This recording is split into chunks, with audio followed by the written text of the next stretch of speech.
네, 백분 토론입니다. 먼저 오늘 함께 토론해 주실 분들 소개해 드리겠습니다. 우리 시대 대표적인 보수 농객이시죠. 또 오늘은 특별히 좀 축하의 말씀을 드려야 될 것 같습니다. 자유기업은의 원장으로 취임하셨습니다. 전원식 변호사 모셨습니다. 예, 안녕하십니까. 네, 정치평론가 고성국 박사님 나오셨습니다. 안녕하십니까. 예, 맞은편입니다. 우리 시대 또 대표 진보 농객이십니다. 동양대 교양학부의 진중권 교수 나오셨습니다. 안녕하십니까. 예, 그리고 이철희 두문정치전략연구소장 모셨습니다. 네, 안녕하십니까. 그리고 오늘 방청석에는 방청객 여러분들과 함께 22기 시민농객 지원자분들 가운데 또 몇 분이 자리에 함께해 주셨습니다. 늦은 시간인데 함께해 주셔서 대단히 감사합니다. 또 시청자 여러분께서도 방송이 진행되는 동안 소중한 의견을 인터넷 홈페이지에 올려주시면 저희가 방송 도중에 소개할 수 있는 시간도 갖도록 하겠습니다. 그러면 지금부터 본격적으로 오늘 MBC 100분 토론의 토론 주제인 이제는 대선이다를 가지고 이야기를 나눠보도록 하겠습니다. 토론이 지난번 총선 직전 토론으로 제가 기억을 합니다만 6당을 대표한 분들이 나오셔서 토론을 했었는데 공약을 했었습니다. 이번에서 총선에서 기대했던 목표를 달성하면 이러이러한 것을 하겠다. 새누리당에서는 이 조동원 홍보기획본부장께서 지지를 많이 얻으면 머리를 빨간 색깔로 염색하겠다 이렇게 공약을 하셨는데 실천을 하셨더군요. 그래서 지금 빨간 염색이 굉장히 화제가 되고 있는 걸로 알고 있습니다만 저희 100분 토론에서 했던 공약이었습니다. 자, 이 말은 뒤집어서 새누리당에서는 이번 총선 결과를 상당히 긍정적으로 보고 있는 것 같은데 전 변호사님은 어떻게 보시는지요? 예, 일단은 새누리당이 152석으로 승리를 했는데, 예. 이번에 참 재미있습니다. 이게 새누리당의 경우에는 180석에서 30석 가까이 줄였는데, 승리했다고 얼굴이 다 환하게 웃고 있고, 또, 민주통합당 경우에는 80석에서 127석까지 엄청나게 늘었는데, 패배했다고 해서 온통 초상집 분위기인데, 그렇습니다. 이게 지금 이번 총선의 경우에 사실상 정책의 차이가 없었거든요. 가장 큰 화두였던 복지 논쟁에 있어서 양당이 이 정책이 집권을 해버렸습니다. 이러니까 총선에서 누가 더 실수하느냐 이런 이제 게임으로 가게 된 건데 막판에 김용민 막말 파문이 터지면서 대세가 기운 것이 아니냐. 또 역시 박근혜의 선거의 여왕이다는 그것이 또 입증된 선거로 보이는데 결국 이게 대선에서 이제 어떤 영향을 미칠까는 나중에 말씀드리겠습니다만은 이게 마냥 새누리당이 웃고 즐길 때는 아닌 것으로 보입니다. 총선 결과가 곧바로 새누리당의 대선에서 유리한 고지는 아닐 것이다. 왜 그런가 하면 첫 번째 이제 지역주의가 너무 공고히 됐다는 점이 있고 두 번째 수도권에서 패배를 했다는 점이 있습니다. 그리고 이번에 20, 30대가 이 정권 비판 이제 전선에 나섰던 20, 30대가 이번에 대거 야당에 실망을 하면서 이 선거에 참여하지 않은 이제 그런 결과가 나오는데 야권 연대가 결코 민주당이 유리하지 않았다는 것도 또 하나 짚고 넘어가야 될 부분이 있습니다. 이런 여러 가지 점을 보면 특히 앞으로 대선에 있어서 수도권에서 대선은 그렇습니다. 수도권에서 바람이 일어나서 지방으로 퍼져나가는 건데 수도권에서 참패에 가까운 패배, 특히 지금까지 보수 별도로 얘기해졌던 종로 중구에서 선거에서 지고 송파 같은 경우는 선거 개표가 끝날 때까지 박빙이었거든요. 예. 이런 점으로 봐서 새누리가 지금 마냥 웃고 있을 때는 아니다. 또 정당 투표가 48대 48로 나오지 않았습니까? 이런 것으로 봐서 앞으로 대선에서 투표율이 더 올라간다면 새롭게 참가하는 이 유권자가 과연 새누리의 유리한 유권자의 개념이냐 이것도 한번 짚어볼 만한 문제입니다. 예, 약간 좀 비관적인 전망도 함께 해주셨는데 진 교수님 어떻습니까? 야권 입장에서 봤을 땐 그러면 대선 가도에 빨간불입니까? 아니면 노란불 정도입니까? 저는 빨간불까지는 아니라고 보고요. 예. 사실상 자유선진당이 몰락하고 그 자리를 통합진보당이 차지하지 않았습니까? 이게 정상적인 과정이었고 새누리당이 차지했던 자리를 민주당이 차지해야 되는데 그거를 지금 차지하지 못한 겁니다. 사실 그리고 새누리당이 잘했다라기보다도 아까 말씀하신 것처럼 막판에 이제 자살골이 나온 거죠. 그러니까 한 선수가 지난 경기에 퇴장당한 건데 그 선수를 갖다 충원하는데 그걸 응원단장을 지금 앉혀가지고 자살골을 넣는 바람에 제가 볼 때는 100석 정도를 예상을 하지 않았습니까? 애초에는 한나라당이 잘하면은. 근데 130석까지 간 거는 한나라당이 잘한 겁니다. 공천 과정에서 상대적으로 어떤 면에서는 민주당보다 좀 잘한 측면이 있는데 이 130 몇 석에서 이게 150석까지 간 건 사실상 자책골로 인한 그런 거라고 생각을 합니다. 그래서 한나라당 입장에서는 최선의 선거를 치렀고 그다음에 민주당 입장에서는 여러 가지 면에서 정말 최악의 선거, 더 이상 나쁠 수 없는 선거를 치른 결과라고 봅니다. 그럼에도 불구하고 전체 투표율을 보게 되면 50대 50 팽팽하거든요. 오히려 약간 더 야권이 우세한데 야권에서 이제 출마자들이 많았기 때문에 아마 우세한 부분이 있습니다. 그걸 빼게 되면 사실 반반이 나왔다고 보시면 됩니다. 그래서 재선은 어차피 제가 볼 때는 뭐 어느 경우든 박빙으로 가기 마련입니다. 한나라당이 이길 땐 크게 이기지만 새누리당이요? 예, 예. 새누리당이 이길 때는 민주당에서 이길 때는 항상 이렇게 박빙이었거든요. 몇 퍼센트 차이로 이기는 그게 이제 반복될 것 같고요. 박근혜 대세론이 지금 불긴 하지만은 수도권에서 분명한 한계를 좀 드러냈습니다. 그런 측면이 있겠고 또 한편으로는 그 정권 심판론이 사실 많이 퇴조된 측면이 있거든요. 왜냐하면 그동안에 이어진 보궐선거, 재선거 이런 데서 늘 야당이 이겨왔습니다. 그러다 보니까 자연스럽게 해소된 측면이 있었는데 제가 볼 땐 그 정권 심판론이 이것만 가지고 이길 수는 없지만 그럼에도 불구하고 굉장히 중요한 역할을 한다고 봐요. 왜? 이제까지 실종을 한 게 그 사람들이거든요. 그리고 새누리당이 뭐 당명을 바꿨다 하더라도 집권 여당이 누구냐라는 거. 역시 새누리당이거든요. 그분들이 분명히 그 대선에선 그 심판의 계기가 있기 때문에 그것이 다시 살아날 거라고 봅니다. 한마디로 이번에 이제 방심을 한 겁니다. 이쪽에서 승리에 너무 일찍 도취하지 방심했다가 크게 당한 거죠. 그랬기 때문에 그 한동안 이제 해소됐고 죽은 것처럼 보였던 정권 심판의 그 심리 같은 것은 지금의 이제 이른바 멘붕 상태라고 하거든요. 이게 이제 다시 극복되면서 다시 살아나지 않을까. 그래서 제가 볼 땐 민주당이 굉장히 큰 교훈을 이번에 얻었을 거라고 봐요. 그래서 다음 선거에서 그 가장 중요한 선거죠. 거기서 지금과 같은 바보 같은 실수만 하지 않는다면은 저는 그렇게 비관적이지 않다. 오히려 낙관적으로 보고 있습니다. 예. 이 총선이 끝난 다음에 어떻게 보면 이 4.1 총선이 대선을 앞둔 어떤 전초전 의미도 있고, 대선을 예측할 수 있는 잣대로 저희가 봤었는데, 총선 결과를 받고 나서 오히려 더 예측이 좀 어려워진 측면이 있습니다. 그러면서 우리 고 박사님은 어떻게 평가를 하시는지 좀 듣고 싶네요. 총선 결과 때문에 대선에 대한 예측이 더 어려워졌다고요? 예. 그렇게도 보실 수 있겠네요. 예. 저는 더 쉬워졌습니다. 새누리당 박근혜 비대위원장의 대통령 당선 확률이 매우 높다고 생각합니다.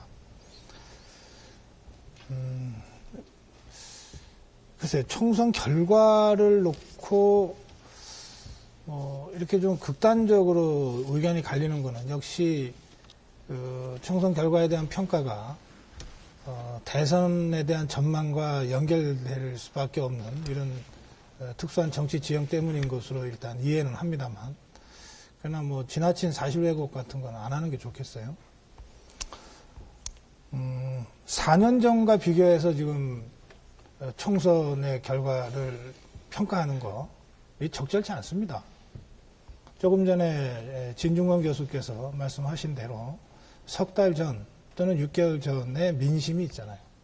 그리고 그때 양당이 아무리 해도 100석은 안 되겠다든지, 야, 이번에 일단 해놓은 것 같다든지, 뭐 이런 자체 평가들이 있었잖아요. 조사도 계속 됐잖아요. 그러면 바로 그 민심에 비춰볼 때 이번 결과를 평가를 하는 게 맞지. 어떻게 갑자기 그런 얘기들을 한참 하다가 결과 놔두고선 4년 전이랑 다시 비교를 합니까? 제가 4년 전에 아니, 우리 전원책 변호사가 그렇게 비교를 하셨어요. 아까. 저를 보면서 그래서, 아까 4년 전에 그랬잖아요. 새누리당 170석 하다가 지금 150석 됐는데 그걸 웃고 있다.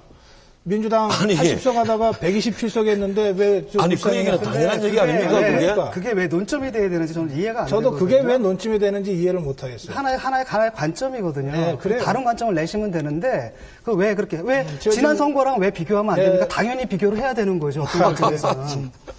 그러니까 저도 지금 논점을 제기하고 있는 겁니다. 근데 저는 그래서 일단 그럼 고 박사님의 문제 제기를 좀 듣고 반론 기회를 드리도록 하겠습니다. 예, 진행해 주시죠. 그래서 이 총선에 대한 해석이 결국은 대선에 대한 이 해석으로 연결되기 때문에 저는 그런 잘못된 해석이 나올 수 있다고 생각하는 거죠. 아니, 그 잘못된 해석이면 왜 잘못됐는지 근거를 대셔야지. 그냥 선언을 딱 해버리시면은 굉장히 그건 그 예의가 없는 거라고 생각합니다, 저는. 그 근거가 없잖아요, 지금. 예. 그 다음에 또 하나는 뭐냐면 대선에 대한 평가라는 것이. 저 지금 토론 중인데요. 예. 좀 제 말씀 다 마칠 수 있도록 좀 배려를 해 주십시오. 예, 그 말이 끝나신 다음에 제가 바로 했거든요. 예, 그러시죠. 예.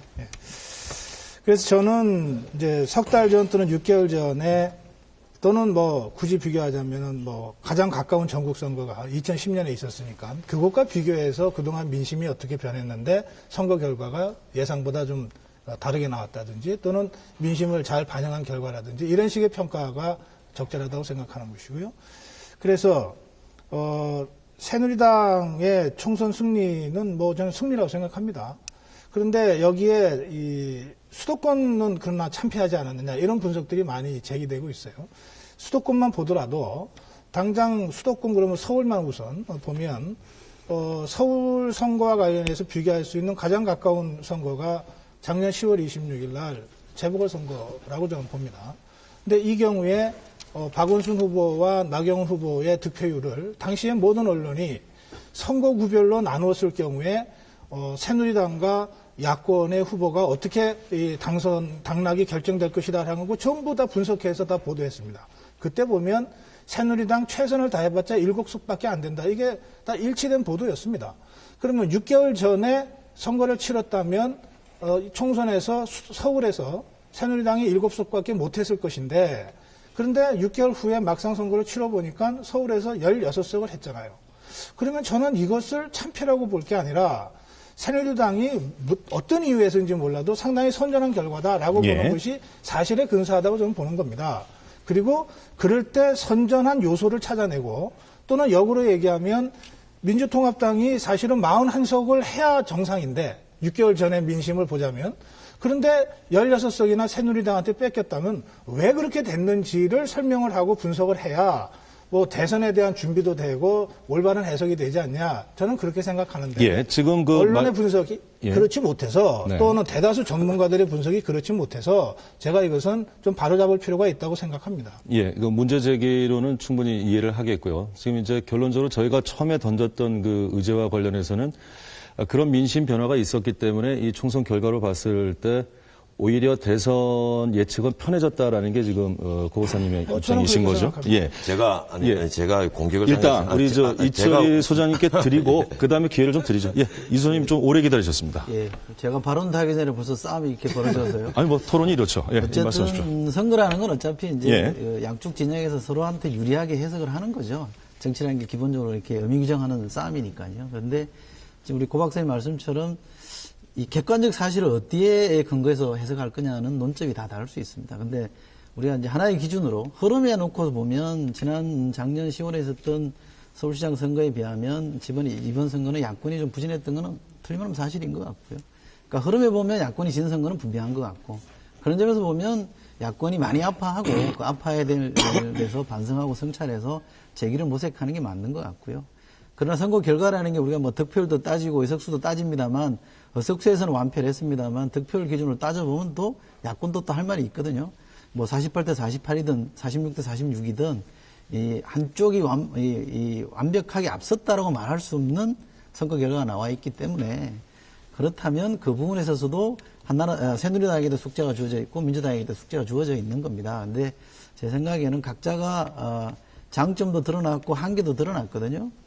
지금 말씀하신 대로 전우책 원장님 말씀처럼 새누리당의 경우에는 수도권의 약세 내지는 20대 30대 약세라는 약점이 드러났고 민주당은 보기에 따라 어떻게 볼 수 있습니다만 통합만 가지고 안 되겠다라는 또 약점이 드러난 거 아닙니까? 그럼 이 각자의 약점을 얼마나 잘 해소하느냐의 싸움은 각자의 정당에게 맡겨진 몫입니다만 너무 이 해석 가지고 적당히 진 거 아니다, 뭐 많이 이긴 거 이런 거 갖고 너무 이 갑론을박할 일은 아닌 것 같고 이건 각자의 몫이죠. 그 보는 사람들에 따라서 다를 수 있는데 제 생각에는 이기고 지는 문제는 저는 이렇게 생각합니다. 이긴 쪽은 좀 겸하게 받아들이는 게 좋고 지는 쪽은 굉장히 아파하는 게 좋겠다.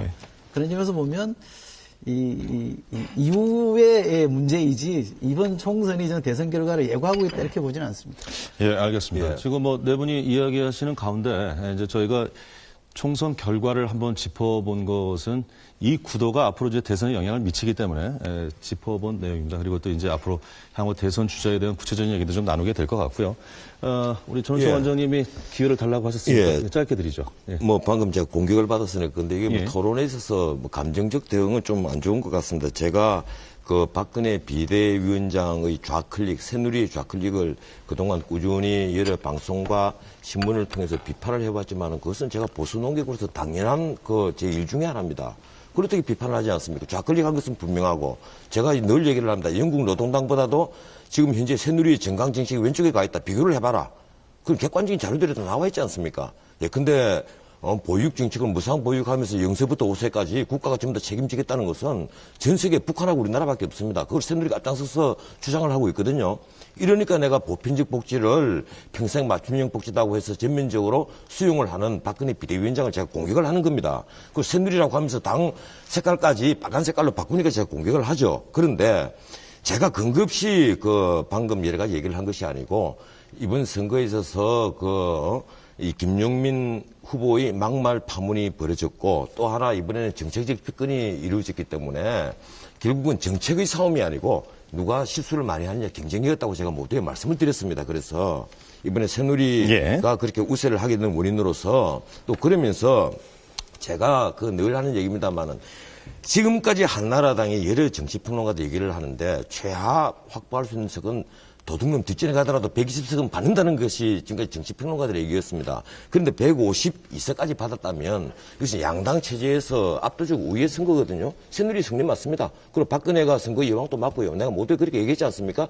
다만 거기에는 막말 파문이 절대적으로 마지막에 영향을 끼쳤다. 바로 민주당의 오만과 자멸이 이 선거에 있어서 새누리의 승리로 가게 간 중요한 원인이었다는 제가 말씀을 드렸는데 그걸 마치 내가 새누리를 공격하는 것처럼 받아들이고 저를 공격을 하면 이 부분에 대해서 혹시 곤란하다는 고 박사님 생각입니다. 뭐 반론이 있으신가요? 넘어가도 되겠습니까? 지금 반론은 괜찮습니다. 제가 한마디만 더. 진 교수님 말씀 기회 그러니까 고 드리죠. 박사님 같은 경우가 민심의 변화로 읽는데 그렇게 네. 보기 참 힘들다라는 게 지금 조선일보, 중앙일보, 동아일보 같은 보수 언론에서도 김영민 막말 때문에 날아간 의석을 10석에서 14석을 보거든요. 이걸 하게 되면 우리가 애초 예상했던 치가 나옵니다. 그렇기 때문에 그것을 단지 민심의 변화다. 이것은 모르겠습니다. 박근혜 비대위원장을 이렇게 추켜 세우는 데는 도움이 될지 몰라도 객관적 현실 인식이라고 보기는 좀 어렵다. 이렇게 말씀드리고 싶습니다. 한 말씀만 네네. 드릴게요. 제가 이제 총선 전에 왜 다들 예상 의석 얘기하잖아요. 예. 여러 방송에서 제가 새누리당은 140에서 145석, 그리고 민주통합당은 135에서 140석 그렇게 예측했습니다. 통합진보당 15석, 자유선진당 5석, 그리고 무소속 5석 이렇게 해서 예측을 했는데요. 그러니까 제 예측보다도 지금 152석은 10석 가까이 많은 거죠. 지금 진 교수님 분석에 저도 동의합니다. 막판에 김용민 파문이 터졌고 이것을 제대로 해결하지 못했기 때문에 민주통합당이 이길 수 있는 의석을 많이 뺏겼다 이렇게 생각합니다. 그런데 그 부분을 감안하더라도 새누리당이 아마도 140석 전후로 민주통합당하고 일당을 다투게 됐을 겁니다. 그건 실제로는 어느 당이 일당이 되는지 실제로는 모르지만 근데 이것은 적어도 3개월 전, 6개월 전에 100석도 못한다. 이게 그냥 한 얘기가 아니잖아요. 예. 그때는 좀 이제 과장이 돼 있었어요. 예, 그렇지만 왜냐하면 아무리 그래도 새누리당이 예, 120석은 없거든요. 근데 또 막상 이제 냉정을 차리고 보니까 영남권도 있고 그래서 어쨌든 120석은 할 거다 그랬는데 탄핵 때도 121석 하지 않았느냐 그랬는데 실제로는 120석이라고 칩시다. 최소 의석 120석과 실제로 제가 예측해서가 아니라 지금 우리 계산대로 하더라도 135에서 140석은 새누리당이 했다는 건 아닙니까? 예. 그러면 그 차이에 상당한 차이가 있잖아요. 그럼 이것은 민심의 변화로 봐야 된다는 겁니다. 근데 이 민심이 이를테면 새누리당과 박근혜 비대위원장이 쇄신을 잘해서 얻은 민심일 수도 있고 아니면 민주통합당이 정말 여러 가지 전략적 오류를 하는 바람에 민심이 떠나서 결과적으로 반사이익을 새누리당이 봤을 수도 있는데 이것은 좀 더 깊이 들어가서 케이스 바이 케이스로 우리가 분석을 해야 되지만 제 포인트는 뭐냐면 6개월 전, 3개월 전에 비해서 확실한 민심의 변화가 있었고 그 민심의 변화를 새누리당이 어쨌든 잘 잡아챘다. 그래서 총선 승리를 이끌어냈다라고 하는 것이 제 포인트예요. 예, 근데 사실은 그건 저희가 처음에 들어가자면서 얘기를 한 거거든요, 사실은. 예를 들어서 새누리당이 135석, 140석까지 얻는 것은 새누리당이 잘한 거지만은 나머지 150석까지 넘어간 것은 이제 민주당이 실수로 봐야 된다. 그래서 그렇기 때문에 민심을 읽는 것. 거기서 바로 근데 이제 고 박사님은 그렇기 때문에 넘어가잖아요. 이렇게 대선으로 넘어가는데 거기서 제가 볼 때 논리의 비약이 그러니까 그 있다는 부분은 겁니다. 제가 예. 오늘 차차 이제 집중된 토론을 하더라도 제가 처음에 문제를 제기했던 것은 그런데 제가 두 분한테 문제를 제기하는 것이 아니고 다들 보셨으니까 총선 다음 날 모든 언론이 거의 대부분의 언론이 새누리당 승리를 얘기하면서 수도권 참패를 같이 얘기를 했단 말이에요. 근데 제가 보기에 새누리당이 이번에 수도권에서 얻은 43석 이것을 갖고 참패라고 얘기할 수는 없는 것 아니냐. 실제로 표의 내용을 보더라도 그렇고. 그게 왜 그러냐면은 의석수를 보더라도 그렇다. 그래서 제가 그 대목은 이견이 있다고 말씀을 이제 드립니다. 왜냐하면 그 대목은 어떤 분이냐면 네. 그 김영민 변수로 인해서 날아간 의석이 대부분 다 수도권이거든요. 박빙이 일어났던. 바로 그 부분 때문에 아마 언론에서 그렇게 근데 보도하는 이 것 부분은 같습니다. 제가 봤을 때 그 바라보는 시각에 따라서 얼마든지 평가가 달라질 수 있는 것이기 때문에 상대방의 평가 기준이라든가 평가에 대해서 이야기하는 건 이 정도 정리하면 되겠습니다. 이철희 소장께 질문을 하나 드려도 될까요? 네. 예. 지금 그 전원책 변호사께서 처음 모두 발언을 하시면서 그런 말씀을 하셨어요. 이번 총선 결과 중에 하나가 그 지역주의가 좀 공고해졌다라는 얘기를 하시는데 또 한편에서는 의석수로 보면은 지역주의가 공고해진 측면도 있지만 득표 숫자로 파악을 해보면 오히려 지역주의가 좀 희석된 게 아니냐 이런 이야기도 있거든요. 어떻게 보십니까? 이게 이제 향후 표심이 대선에도 영향을 줄 것 같아서요. 네. 아무래도 이제 국회의원 선거는 의석수 기준으로 하는, 되게 이제 투표하는 사람도 이게 국회의원 선거는 246개 선거구로 치러지는 선거라는 걸 알고 찍는 거기 때문에 예. 이걸 단순히 득표율이나 득표수를 가지고 대선 게임으로 그냥 시뮬레이션 해보는 건 약간 무리가 있는 건 사실이고요. 그런데 어쨌든 이제 흐름을 읽어낸다면 지금 호남 같은 경우에 뭐 상당히 좀 흐트러진 건 사실이거든요. 과거에 우리가 대선에 놓고 보면 일방적으로 한 80% 90%까지 갔던 이 투표 한쪽 정당에 대한 지지가 많이 희석된 것도 사실이고, 특히 이제 영남으로 오면 특히 부산 경남 같은 경우에는 건 정당 득표율 보면 한 40% 가까이 이 야권 연대가 한 것이기 때문에 그렇게 본다면 지역주의가 많이 흐트러졌다 이렇게 볼 수 있습니다만, 그러나 문제는 이게 이제 대선 게임으로 들어갔을 때 이게 또 어떻게 풀릴 거냐는 지금의 결과만 가지고 예단하는 건 무리인데요.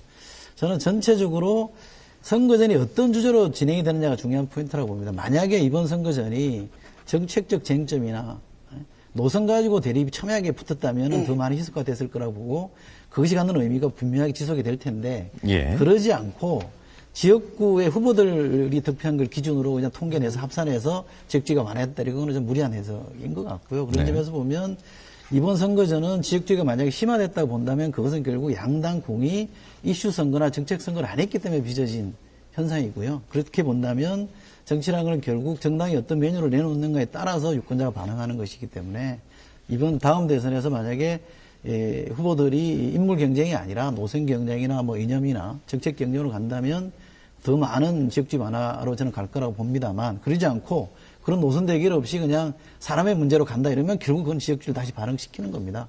그런 점에서 저는 정당의 어떤 전략이라 그럴까요? 대응이 굉장히 중요한 문제인 것이고, 그런 점에서 저는 희망을 좀 본다면 지금 말씀하신 것처럼 정당 득표율 이런 데서 그동안 불모지였던 데서 득표율이 좀 올라가는 측면은 전 아주 긍정적인 희망으로 보고요. 그런 점에서 정당이 조금 더 노력해야 된다. 이렇게 생각합니다. 제가 그 점에서 네네. 하나만 보완하겠습니다. 이 정책의 그 차이가 없다는 게 바로 지역주의 원인이 됩니다. 이 삼김시대 때 있었던 그 지역주의가 부활을 왜 했느냐. 바로 정책과 노선이 대결이 없었던 데 문제가 있는 거예요. 이 부산 같은 경우는 사실 그 역사적으로 보면 야도라는 평가를 받습니다. 항상 이 권력에 대항하는 그런 어떤 지방색을 많이 띄고 있었는데 이 정권 비판적 분위기에다가 지난번에 그 부산 저축은행 사건이 터져서 뭐 광복 이후에 최대의 사기 사건입니다. 7조 원을 서민들에게 갈취한 사건이거든요. 이 사건이 터지면서 이 정권 비판 기분이 아주 높아졌어요. 그런데 문제는 이제 박근혜 비대위원장 같은 경우에는 이명박 대통령과 같은 당이라는 어떤 그런 느낌보다는 이명박 대통령과 일정 부분 각을 세우는 그러한 여당 내의 야당 같은 이제 느낌을 말해준 겁니다. 여기에서 그 민주당이 자신했던 낙동강 벨트가 미풍으로 그치게 된 것이 아니겠느냐.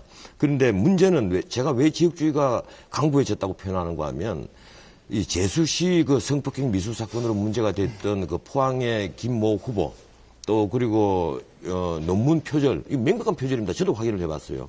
이 문대승 후보 같은 경우가 당선이 다 됐습니다. 아주 그 낙성을 했는데 이건 지역주의가 아니고는 저는 도저히 납득할 수 없는 사안입니다.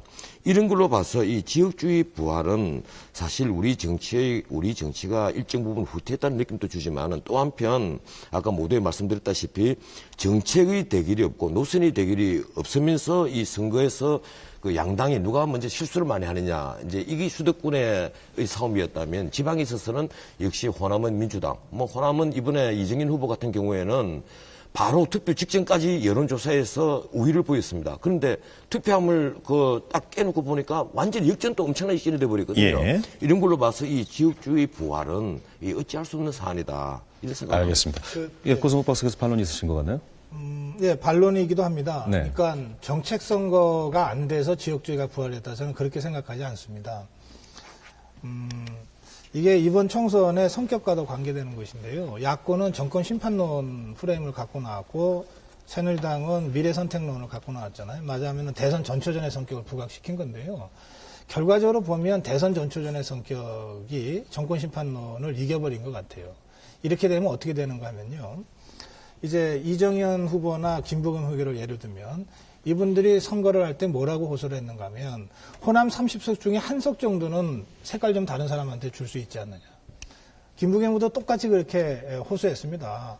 이게 똑같은 색깔로 지금 20년 이상 이루고 있는데 이게 지역 발전에 도움이 안 되지 않습니까? 이게 정말로 대선 전초전의 성격이 아니고 그냥 총선이었다면 그런 호소를 지역 유권자들이 좀 마음 편하게 들었을 수가 있을 거예요. 그래서 그래, 뭐 우리도 뭐 한두 자리 정도는 그래도 색깔 다른 사람 한번 해보자 라고 하는 식으로 해서 지역주의 턱을 넘어설 수가 있었습니다. 제가 보기에 지금 두 사람의 득표가 39% 40%대 아닙니까? 그런데 막판에 결국은 대선 전초전의 성격으로 선거 성격이 확실하게 정해지면서 맞아면 진영의 논리가 작동이 된 거죠. 이렇게 되니까 대선이라고 생각을 하면 이게 무슨 30석 중에 하나 주는 게 아니잖아요. 이거는 오로와 나싱인데 그러니까 전부 다 다시 진영의 논리로 또는 지역주의의 공고화로 다시 막판에 흩어진 것 같거든요. 이렇게 되니까 제가 보기에는요. 이번에 설사 양당이 정책 선거를 열심히 했다 하더라도 대선 전초전이다. 라고 국민들의 다수가 받아 해석을 하는 순간 다시 지역주의로 간다는 다시 말씀이시죠? 지역주의의 강화라고 예. 하는 형태로 나타날 수밖에 없다. 알겠습니다. 그럼 반론이 있을 수 있는데요. 네네. 그러니까 대선의 성격이 총선의 성격을 조금 강제해서 그러니까 진영 논리가 세게 작동한 건 맞습니다. 그런데 대선도 어떤 성격의 대선이냐에 다를 수 있거든요. 근데 홍길동과 누구가 붙었다 이랬을 때 그냥 사람의 대결이 아니고 그 사람이 상징하는 정책, 노선의 대결로 간다면 호남에 사는 서민이 영남에 사는 서민과 다를 수 없거든요. 그렇다면 어느 정당이 서민의 일을 잘 대변한다 그러면 지역을 넘어서서 그런 선택을 할 수 있는 거죠. 근데 제가 아까 말씀해서 좀 빠뜨린 것 중에 하나는 제가 야권이 잘못했다는 것 중에 가장 큰 문제는 그런 선택에 대안을 못 줬다는 겁니다. 그러니까 영남에 있는 어떤 사람이 A라는 후보가 내가 이번에 투표하는 기준을 만약에 계층의 문제나 사회경제적 이슈로 접근했다면 저는 더 많은 득표가 나왔을 거라고 보고요. 그렇다면 호남에서도 좀 달랐을 거라고 봅니다. 그런데 이번 선거를 야권에서 그 문제를 못 제기한 것이 하나 있고요. 또 하나는 박근혜 대선론이라는 것도 지금 좀 미리 좀 말씀드립니다만 한계가 있는 것이 박근혜 위원장이 비대위를 띄워서 처음에 시작했던 정책 드라이브를 했던 것들의 상당 부분이 이번 선거에서는 실종됐거든요. 그렇다면 박근혜 위원장도 자기 노선을 검증한 선거는 아니었단 말이죠. 이번 선거는 철저하게 그냥 공방하는 선거였습니다. 비리, 막말 이런 이게 선거 수준으로 보면 굉장히 저급한 선거였거든요. 그런 데서 이긴 선거이기 때문에 저는 대선에도 한계가 있을 수밖에 없다라고 예. 보는 것이고 지역주의도 그렇게 해석해야 된다고 봅니다. 네, 진 교수님. 사실 그 대선 공약 부분적으로 도입을 했는데 아까도 말씀드린 것처럼 실종이 돼버렸죠. 저는 그게 아니라 왜 대선 전초전을 뛰게 됐냐면은 야권에서는 지금 대항마가 없습니다. 그러니까 문재인 씨 같은 경우 야권은 지금 잠재적인 상태거든요. 근데 여기는 지금 상수라는 거죠, 박근혜 씨는. 그래서 그게 정책이라기보다도 그 인물, 인격이 상징하는 그 부분 때문에 이제 자연스럽게 그 대선 전초전이 된 거고 어떻게 보면 대선에서 쓸 카드를 미리 지금 약간 소모해버린 그런 상태라고 좀 봅니다.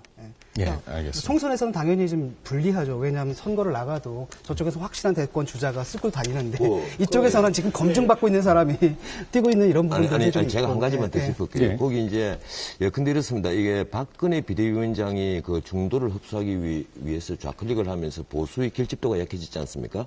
그 반면에 야권에서는 이 야권 연대를 하면서 이 민주당의 경우에 과거에 그 중도 플러스 좌파 이런 성향이 있었는데 완전히 좌파로 완전히 자리매김해버렸어요. 그래서 안정희구 세력에게 민주당이 대안의 가능성이 굉장히 낮아진 겁니다.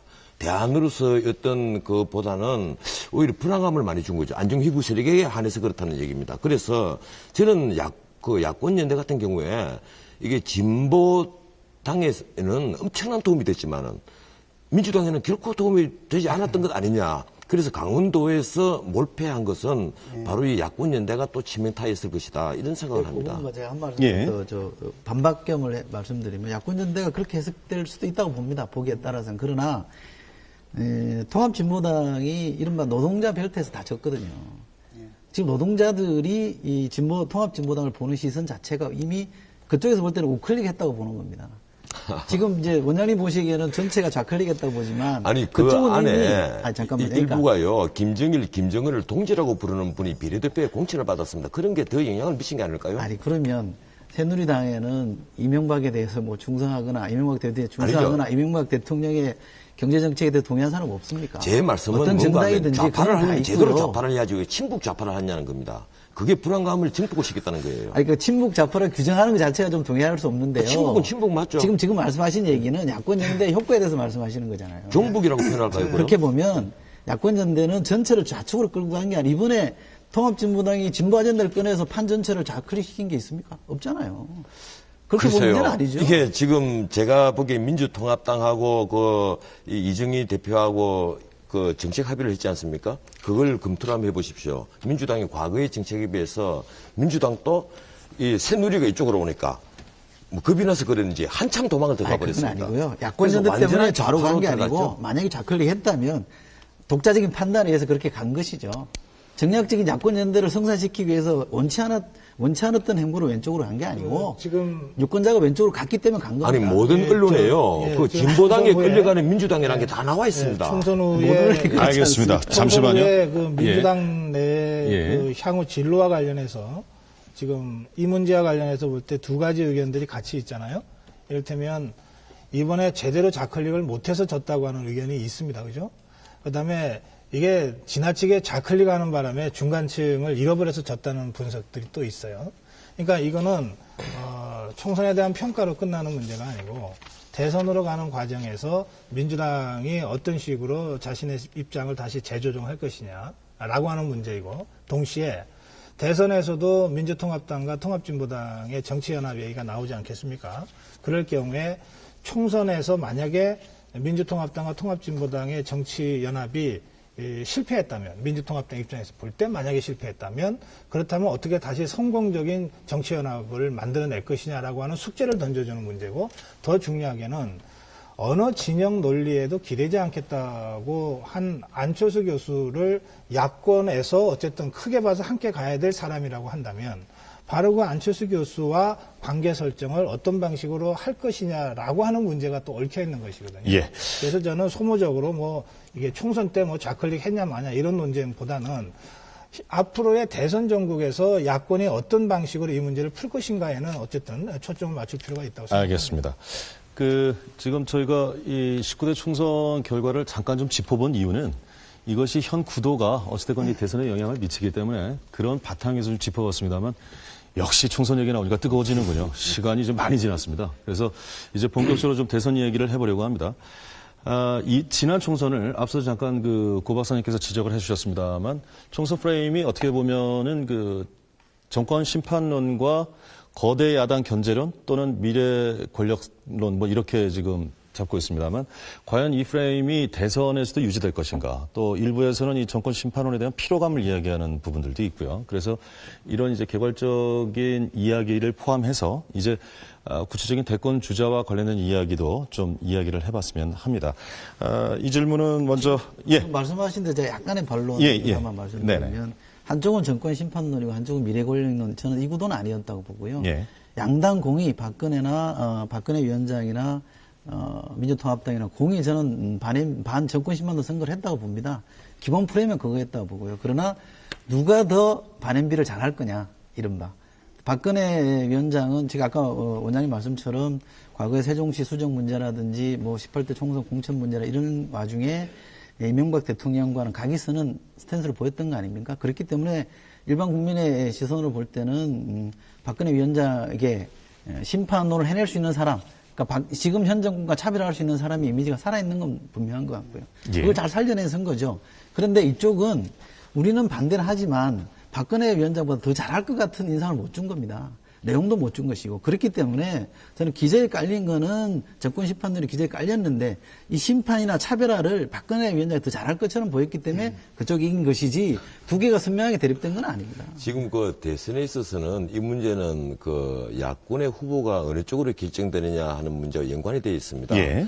이 친노 쪽의 후보, 근데 문재인, 김두관 이런 분들이죠. 하고 비노 쪽의 후보, 손학규 후보라든지 정동영 후보, 정세균 후보 이런 분들 중에 어느 분이 이제 야권 주자로 등극할 것이냐. 또 그리고 물론 이제 드라마가 전개되는 데 따라서는 안철수와 마치 과거에 노무현 후보하고 정몽준 후보가 마지막 그 단일화를 했듯이 또 안철수 교수하고 단일화가 한 번 더 남으실지는 모르겠는데 이런 이제 과정을 통해서 과연 회고적 투표에 그칠 것이냐, 정권 비판 투표로 몰아갈 것이냐, 아니면 미래 비전적 이제 성향을 보여주는 비노 쪽이 나갈 것이냐 하는 문제인데 저는 이렇게 생각합니다. 이게 그 친노 쪽의 후보가 나오면 어차피 그 친노무현, 돌아가신 분이지만 노무현 대통령 세력과 그리고 친박, 그럼 아마 박정희 쪽에 향수를 가지신 50, 60대 세력이 되겠죠.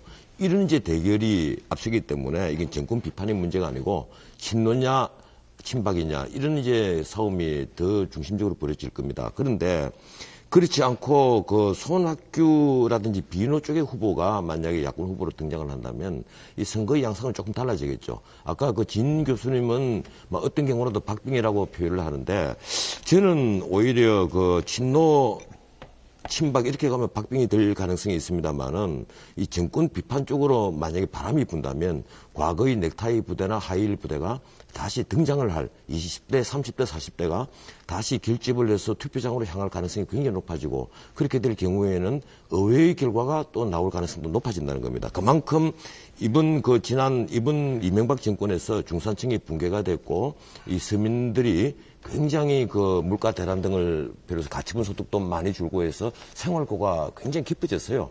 이런 불만이 정권 비판 쪽으로 흘러가고 그걸 여당에게 퍼부어진다면 박근혜 비대위원장이 그 이명박 대통령이 탈당하지 않는 한은 이 비난을 완전히 피해갈 수는 없게 되거든요. 아마 그래서 야권의 후보에 따라서 아마 이 대선의 방향은 좀 바뀔 것으로 보입니다. 저는 이철희 소장의 그 설명에 조금 논의해봐야 될 대목이 있다고 말씀하시죠. 생각하는데요. 아까 뭐라 그랬냐면 야권의 정권심판론과 새누리당의 미래선택론이 아니라 둘 다 정권심판론인데 박근혜 쪽이 더 정권심판 잘할 것 같다고 하는 평가다 이렇게 설명하셨잖아요. 뭐 그런 점도 있을 것 같으네요. 보니까. 그러니까 뭐 무기력한 야권보다는 그래도 한다면 하는 박근혜가 훨씬 더 이명박 정권하고 차별화 잘할 것 같다. 이렇게 우리 국민들의 다수가 느꼈을 수가 있겠네요. 지금 말씀을 듣고 보면. 그럼에도 불구하고 총선이 그런 구도로 진행된 것 같지는 않습니다. 그 야권에서 처음에 정권심판론을 들고 나왔죠. 그리고 그걸 끝까지 가지고 갔는데 중간에 박근혜 책임론을 같이 제기했잖아요. 근데 사실 4년 내내 비주류로 지낸 이 박근혜 비대위원장을 공동 책임론으로 몰래다 보니까 사실은 좀 궁색한 논리가 동원이 됐죠. 뭐 난폭 운전하는데 옆좌석에 조수석에 앉은 사람도 책임 없냐 뭐 이런 식으로 말이에요. 근데 그 좀 궁색하잖아요. 그 예컨대 세종시 싸움만 보더라도 그렇죠. 그래서 야권은 정권 심판론과 박근혜 심판론을 어쨌든 같이 구사를 하려고 했다고 저는 생각합니다. 근데 이게 결과적으로는 궁극적으로는 박근혜 심판론에 더 이게 타겟이 있었던 것 아닌가 싶어요. 야권의 가장 유력한 이 지도자인 이 문재인 후보는 선거 기간 내내 사실은 이명박 심판론 거의 얘기 안 했습니다. 박근혜 심판론만 얘기했죠. 그랬는데 그게 잘 안 먹힌 거거든요. 그래서 저는 여전히 이철희 소장의 분석에 일리 있음에도 불구하고 야권의 정권 심판론과 새누리당의 미래 선택론의 싸움이었고 거기서 미래 선택론이 다수에 의해서 선택된 것 아니냐 저는 그렇게 봅니다. 네, 한 말씀만 다시 반론을 좀 드리면 똑같이 잘못했다고 지적하고 있었던 거 아닙니까? 양쪽 다 그렇죠. 이명박 예. 정권이 잘못한 거에 대해서 박근혜 위원장도 난 다르다, 난 다르게 갈 거다라는 걸 비대위를 띄워서 세게 그렇게 차별화를 시도했던 거 아닙니까? 그리고 이쪽은 이쪽대로 이명박 대통령이 잘못했다, 정권 심판해야 된다는 일관된 기조를 밀고 갔던 건데 그거에 대해서는 다 양쪽 다 동의했단 말이죠. 이명박 대통령 편들고 선거 치는 사람은 아무도 없었단 말이죠. 그렇다면 문제는 누가 더 차별화를 잘할 거냐, 이게 잘못된 걸 누가 더 바로잡을 거냐의 경쟁으로 들어갔던 거고, 그 경쟁에서 저는 이 야권이 실패했다고 보는 측면을 인정합니다. 그러나 문제는 뭐냐면 야권이 전략적으로 이 심판의 타겟을 정확하게 잡고 공격을 했더라면 저는 효과가 있었을 텐데, 이 주 책임자가 아닌 뭐 공동 책임 내지는 방주자라고 얘기합니다만, 지금 말씀하신 대로 고 박사님 말씀처럼 박근혜 위원장에게는 차별화된 이미지가 분명히 있었는데 그걸 한 대로 어거지로 묶다 보니까 설득력이 없었던 거거든요. 그런데 재밌는 조사를 최근에 본 걸 보면, 제가 선거 이후 조사, 한국리서치의 조사한 걸 보면 박근혜 위원장이 현 정부의 잘못에 대해서 책임이 있다, 그 말에 동의하느냐로 그러면 50%가 넘습니다. 동의한다, 공동 책임이 있다고 봅니다. 뭐 책임 정치가 민주주의 원리 아닙니까? 그렇죠. 당연한 거예요, 뭐. 맞습니다. 그런데 문제는 제가 책임이 있음에도 불구하고 이걸 잘 부각 못 시킨 것은 야권의 잘못이고, 알겠습니다. 반대로 보면 있음에도 불구하고 차별화에 성공한 박근혜 위원장은 잘한 것이고. 예, 지금 이건 분명히 있는 자연스럽게 거죠. 이게 뭐 이야기를 하다 보니까 이 대선 뭐 주자로 저희가 꼽고 있는 박근혜 비대위원장 얘기가 좀 자꾸 나오고 있는데요. 예.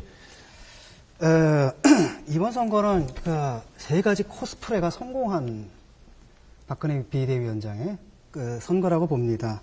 하나는 지금 그 선거 지도를 보니까 이게 대한민국이 적화가 됐더라고요. 근데 놀랬거든요. 우리 진보당 하면서 빨간색 못 썼습니다. 보라색이나 주황색 썼는데 과감하게 빨간색을 딱 들고 나오더라고요.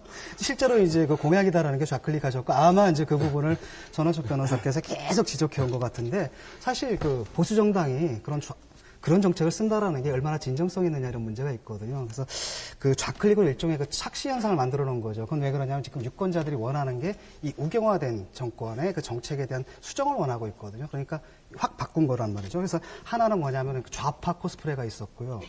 두 번째가 야당 코스프레입니다.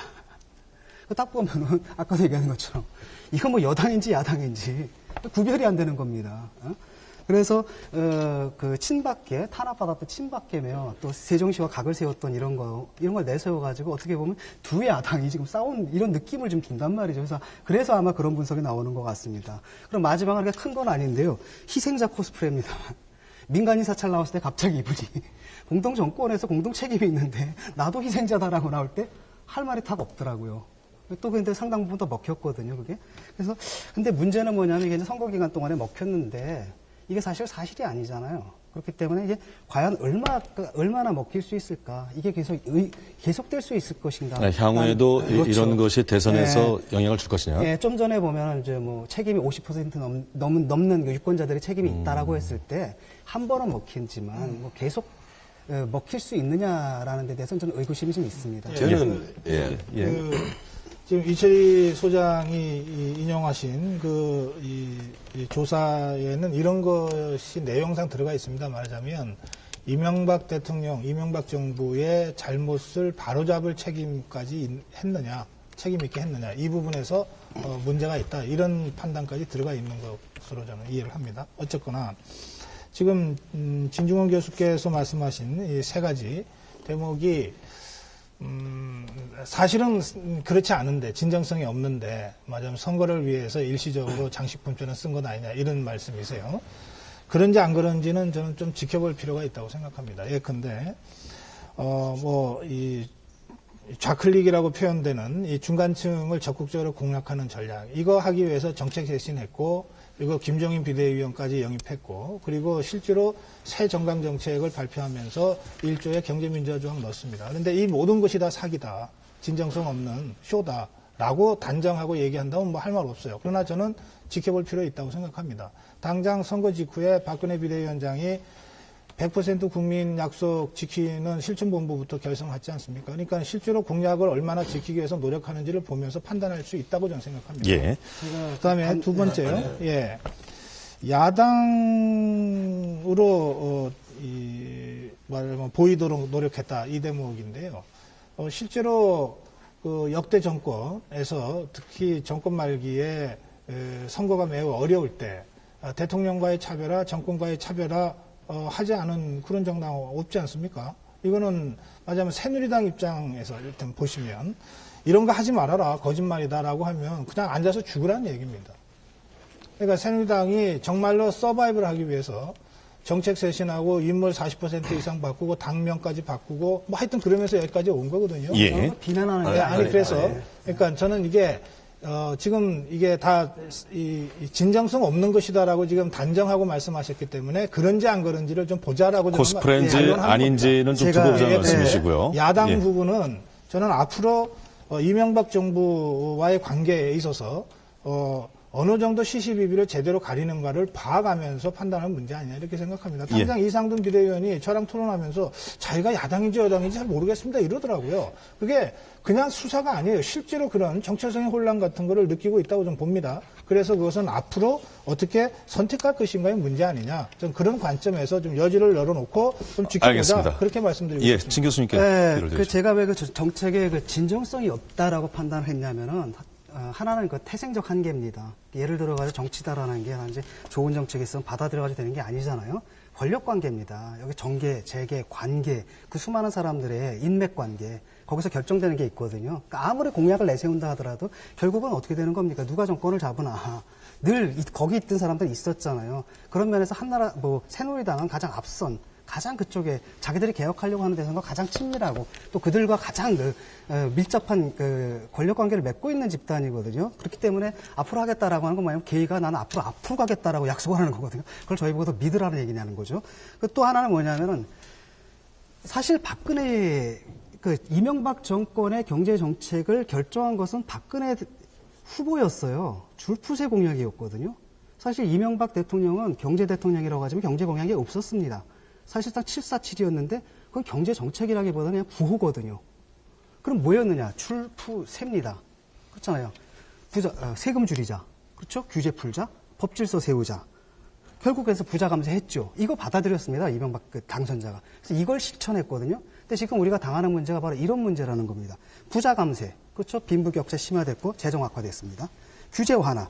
대기업이 지금 동네 상권까지 장악하고 있고, 그 다음에 중소기업들 다 잡아먹고 있는 상황이고, 그 다음에 법질서 세운다 그래가지고 지금 검찰, 경찰, 사찰 이런 거 했단 말이죠. 이게 지금 우리 고통의 원인인데 이게 박근혜 씨의 작품이거든요. 여기다 해명이 없어요. 내가 옛날에 그걸 해가지고 근데 생각해보니까 잘못됐더라. 그래서 난 이제부터 다른 정책을 펴겠다라는 정치인이 입장 바꾸는 거 좋습니다.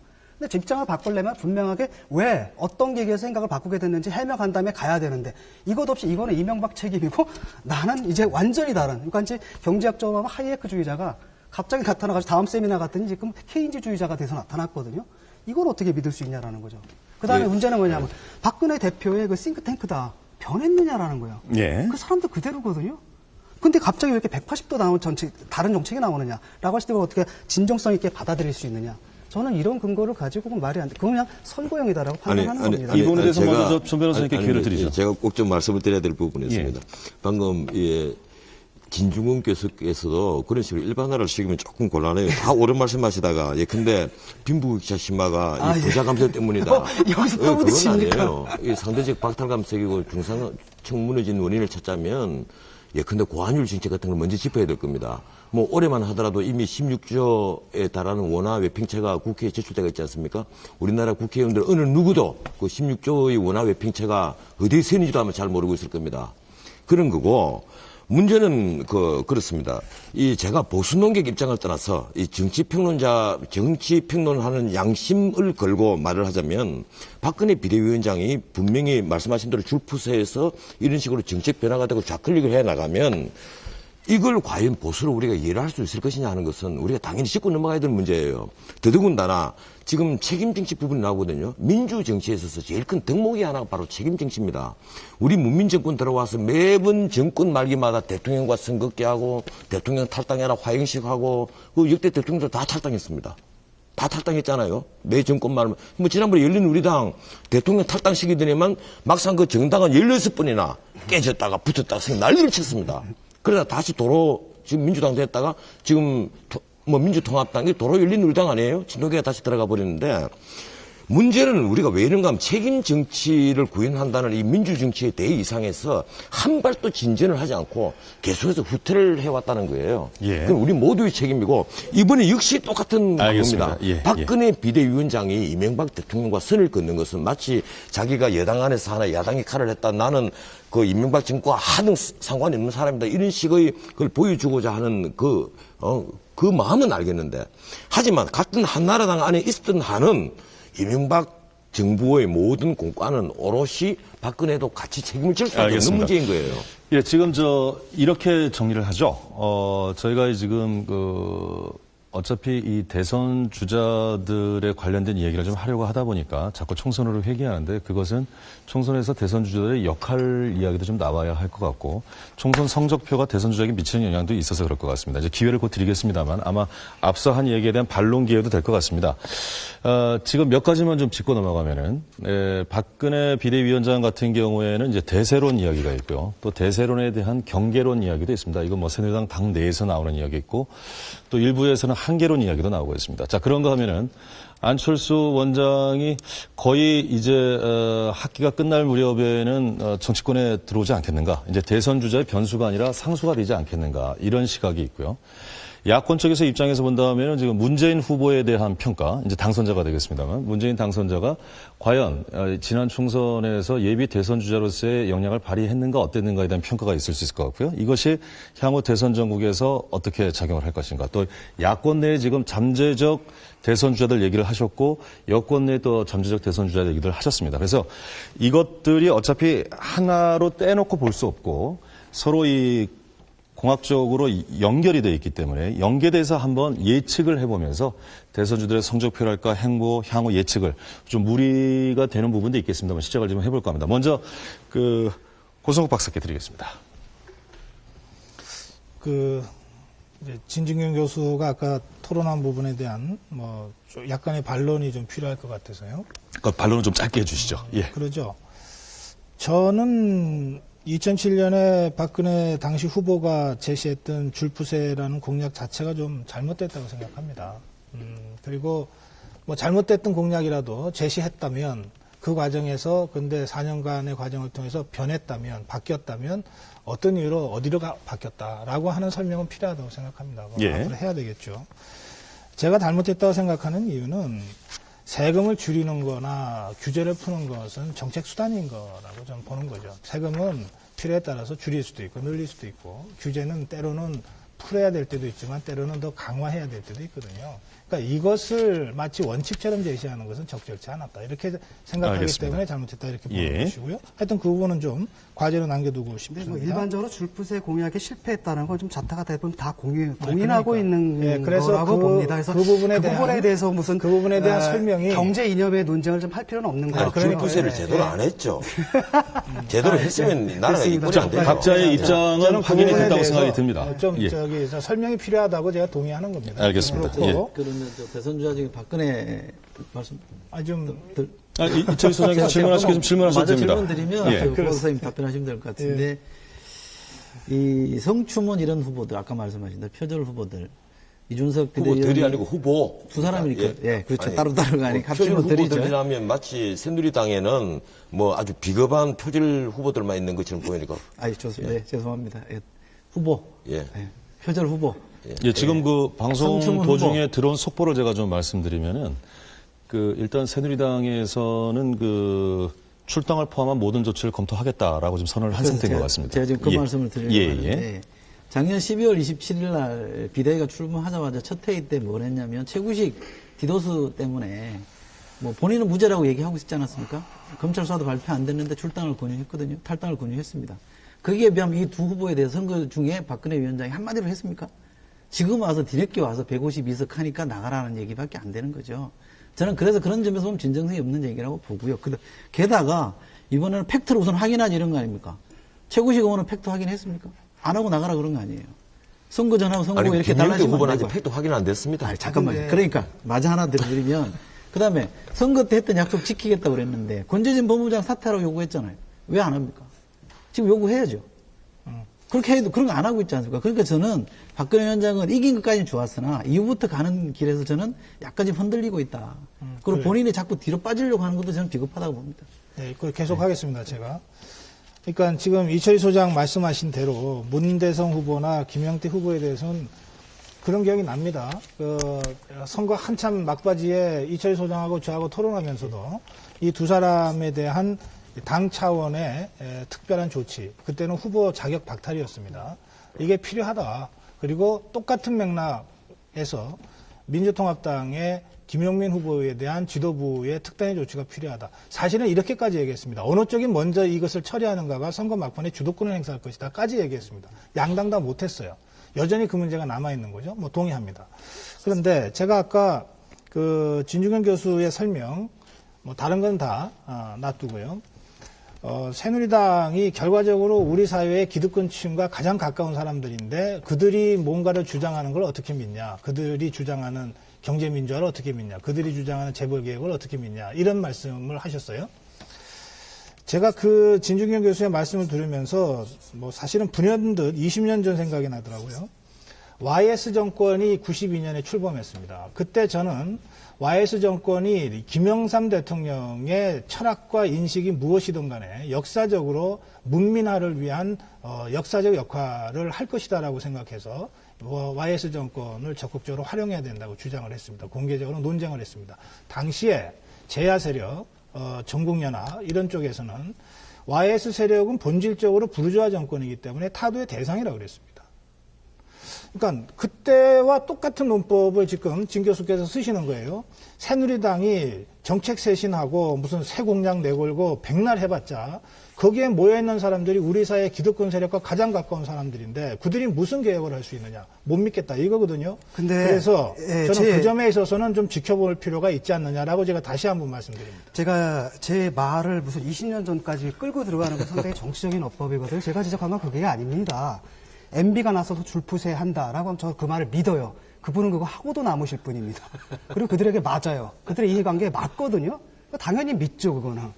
근데 갑자기 환자를 복지하겠다라고 하면 이거는 안 맞는다라는 겁니다. 이런 차원의 문제고 지금 전원책 변호사도 그 부분 지적하고 계시지 않습니까? 아니, 이런 문제인데 20년 전에 그런 식의 정치적인 어법을 저한테 이제 뒤집어 씌우시는 거죠. 줄푸세 하는데 법치 제대로 세웠으면 나라에 안골이 됐겠어요. 그런 어법이 아니에요. 그러니까 제 어법을 지금 제대로 봐주시고. 예, 전원책 변호사가 뭐 보수를 대표하는 분도 아닌 것 같고 제가 보기에 진 교수는 아까 뭐라 그러셨는가 하면 새누리당의 구성원이 우리 사회의 기득권층과 제일 가까운 사람들이 모여 있어서 그들이 경제민주화 재벌개혁과 같은 이런 것을 주장한다 하고 한들 어떻게 믿을 수 있느냐 이렇게 말씀하셨어요. 그건 경제학적 팩트죠. 아니, 그러니까 정치학적 그렇게 팩트죠. 왜냐하면 그래서 예를 들어서 제가 그 말씀을 들으면서 이게 근본주의적인 어법 아니냐. 근본주의적인 예컨대 어법이 아니라 제가 설명을 드렸지 않습니까? 예를 들어가지고 한나라당에서 이명박 정권이 줄푸세 하겠다고 한다면 그들의 보수적인 정체성에 맞고 그들이 갖고 있는 정치 철학과 경제 철학에 맞습니다. 그걸 하겠다라고 하고도 남겠다. 믿습니다. 근데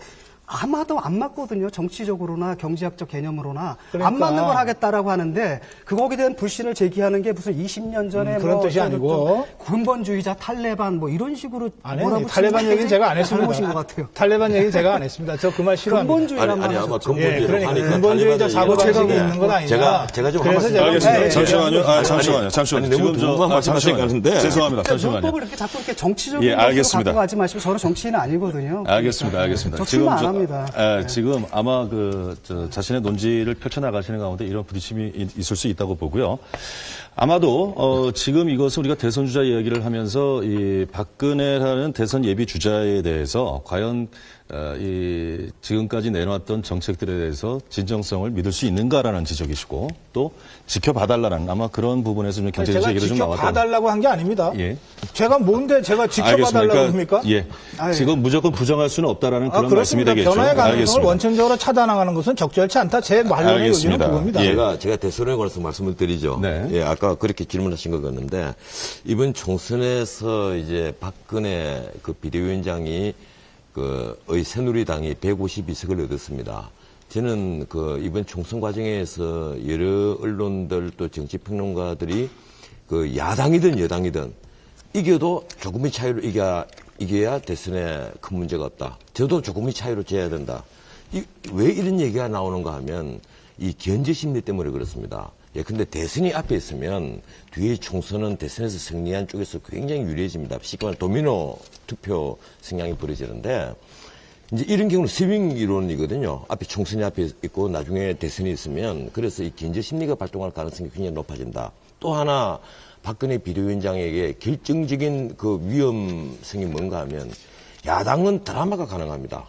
야당은 지금 문재인 후보도 이번에 그 낙동강 벨트가 소위 미풍의 거점으로 해서 문자 그대로 친노계 그리고 비노계 이 각종 그 작은 잠룡들이 나서서 이제 드라마가 벌어지고 과거에 노무현 대통령이 당선됐던 2002년 선거에 그때 주말 드라마가 벌어지지 않습니까?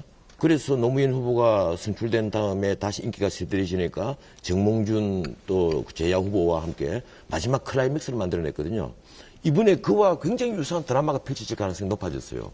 친노계와 비노계의 엄청난 싸움이 벌어지고 거기서 예컨대 문재인이든 손학규든 어떤 후보가 탄생이 되었다 하더라도 다시 안철수라는 또 하나의 제야 세력이 있습니다. 그래서 드라마가 벌어질 가능성이 높은데 이 흥미진진은 할 겁니다. 이 주말 드라마인데 근데 여권을 어떠느냐. 지금 박근혜 비대위원장이 그 과거 작년 7월 달만 하더라도 이 당권과 대권 절대 그 같이 할 수 없다 이러다가 비대위가 주범하면서 본인을 위해서 당권을 바꿔버렸어요. 이 당권과 대권을 통일을 시켜버렸거든요. 그래서 본인이 개파를 넘어선다면서 비대위도 일방적으로 공천위도 일방적으로 다 구성했습니다. 그 일부 평가에 있어서는 문자 그대로 대선이 걸림돌에 될 가능성이 있는 사람들 다 이번에 지켰다. 쉽게 말하면 그것이 보수 학살이라고도 표현되고 친이계 학살이라고도 표현되는데 그래서 당권을 완전히 장악해가지고 문자 그대로 박근혜 대항마를 없애버린 거예요. 드라마가 생길 여지가 없어졌습니다. 물론 지금 유일하게 그 대선에 출마를 하겠다는 정몽준 후보가 있습니다만은 과연 정몽준 후보가 여당 내에서 뭐 이분이 탈당을 해가지고 제3세력을 규합을 하면 모르겠습니다만 여당 내에서 기능했을 때 박근혜와 대항마가 될 수 있겠느냐? 저는 안 된다고 봅니다. 드라마는 없어요. 그러면 우리 선거든 외국 어느 선거든 드라마가 있는 쪽이 반드시 이깁니다. 이 드라마 없는 쪽이 반드시 졌어요. 그만큼 이 드라마 성이 굉장히 중요하거든요. 예. 그래서 박근혜 비대위원장 내가 지금 깔려고 하는 소리 아닙니다. 박근혜 비대위원장이 그만큼 위험해졌다는 거예요. 이 선거판에 있어서. 제가 박근혜 비대위원장 변호하려고 하는 소리가 잠깐만요. 아니에요. 자꾸 그런 식으로 아니 자꾸 그렇죠. 말씀을 들리니까 제가 드리는 말씀입니다. 여기 세 분이 다 그렇게 듣고 있어요. 지금 저만 그렇게 듣는 게 아니고. 그것은 저기 화내고 아니 흥분하지 화를 마세요. 내는 게 아니고요. 네. 그것은 우리 그 고 박사님께서 이 발언의 태도에 있어서 좀 조심하셔야 될 문제인 게 우리 나머지 세 사람이 전부 다 박근혜 비대위원장을 계속해서 엄호하고 옹호하는 쪽으로 발언을 계속해서 하고 있다고 듣고 있는 겁니다 지금. 그래요? 아니 저기 그러니까 박근혜 대해서 무슨 말만 하면 박관하시고 그렇지 전원책 않습니까, 변호사님 말씀만 하세요. 다른 예. 분들까지 대변하실 수 알겠습니다. 있잖아요. 지금 그 전원책 하실 필요는 있어요. 예, 그러니까 예를 들어 그럽시다. 저도 토론합시다. 저도 예. 예컨대 뭐 민주당도 지금 비판하고 그다음 통합진보당도 비판하고 그러잖아요. 예, 그 부분에 대해서는 해서야지. 알겠습니다. 처럼 이렇게 갈라가지고 그러니까. 이렇게 안 예, 했으면 지금 뭐 상호에 대한 평가는 토론 끝나고 하셔도 좋을 것 아니, 같고요. 그게 아니고 뭐 잠깐 이 청취자들이랑 부분에서 토론 시청자들이랑 주제와 관련해서 좀 중요한 얘기가 하나 나왔습니다. 이게 전원책 변호사께서 여권은 대세론 때문에 드라마가 나올 여지가 좀 덜하다. 야권은 드라마가 나올 여지가 있다. 그러면서 지금 안철수 원장 얘기를 하셨거든요.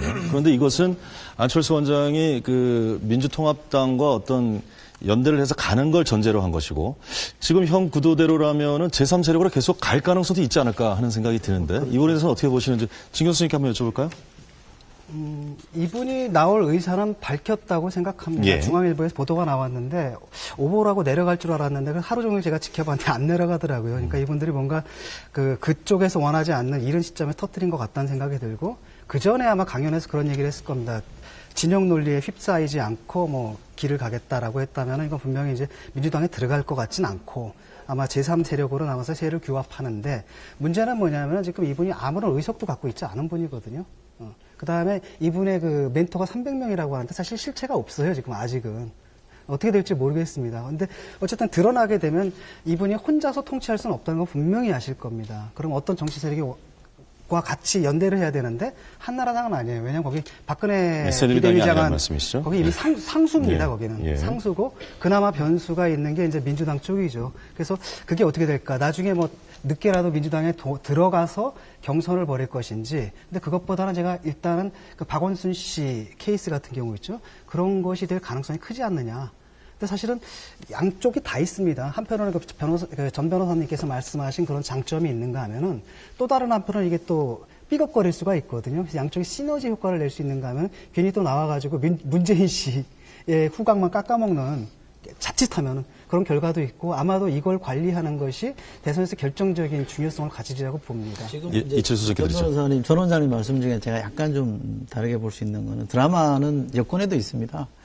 왜 있느냐면요. 잘 보시면 박근혜 위원장은 지금 대통령과의 갈등이 아직 안 끝났습니다. 얼마든지 드라마틱하게 진행될 수 있고요. 그게 또 드라마가 하나는요. 되겠어요? 또 하나는 제가 지금 막 든 생각인데 원장님처럼 이런 강경 보수와의 싸움이 또 남아 있는 것 같아요. 그러니까 박근혜 위원장이 내거는 게 만약에 지금 말씀하신 걱정하신 것처럼 그런 개혁적 보수나 좌클릭이라면 그걸 반대하는 보수들이 또 대거 반발할 거 아닙니까? 그러면 그 안에서 드라마가 또 벌어지겠죠. 아니, 그 이 말씀 박사님, 드리고 싶고요. 이 하나만 박사님, 더. 딱 하나만요. 이 강경보수라는 표현은 조금. 아, 예, 죄송합니다. 조심해주십시오. 저는 정통보수. 정통보수지 강경보수는 아닙니다. 예, 정통보수 수정해 주시기 바랍니다. 그런데 예.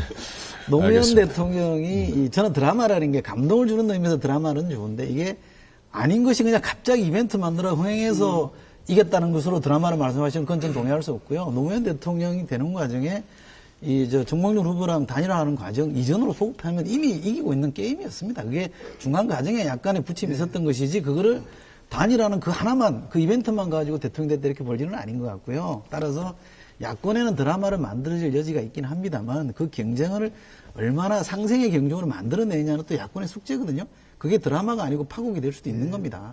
그러니까 한쪽에 드라마가 있기 때문에 이길 수 있다. 이건 아니 물론 인기 재밌는 없는 해석 같긴 한데. 인기 없는 드라마가 나올 수도 있겠죠. 하지만 주말 드라마가 벌어지면 드라마 어느 쪽은 굉장히 어려워집니다. 알겠습니다. 자, 이번엔 고성국 박사님께 드리겠습니다. 우선 아까 전원책 변호사 그 발언에 좀 수정을 제가 해드려야 되겠어요. 그러니까 아까 뭐라 그랬는가 하면 박근혜 비대위원장이 정권을 쥐고 공천 과정에서 경쟁자들을 다 날렸다 이랬단 말이에요. 아니 공천 못 받은 사람 중에 대선 주자가 누가 있습니까? 아니 저는 경쟁자로 얘기했지 않습니다. 걸림돌이 되는 사람을 날렸다고 표현을 그러니까. 했습니다. 예. 그러니까 공천 못 받은 사람 중에 박근혜 비대위원장의 대선 행보에 걸림돌이 될 만한 그런 비중과 무게를 가진 사람이 도대체 누가 있습니까?